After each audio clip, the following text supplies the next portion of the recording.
Maraming salamat kay Sultan Omar at maraming salamat sa mga kapatiran at mga kasama mula sa Bangsamoro People.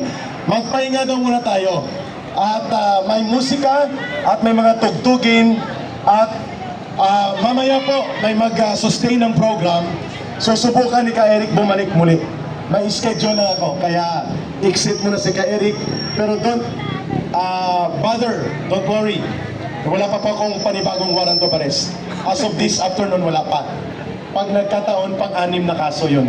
Okay, musika at tugtog sa damdamin ng ating mga protesta.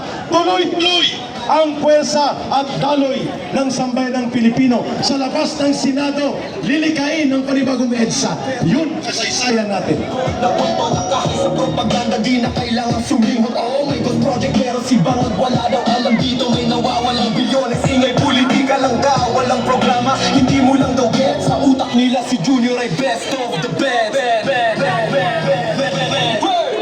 Mga loyalistang mga pilit na bilib sa amo nilang adik.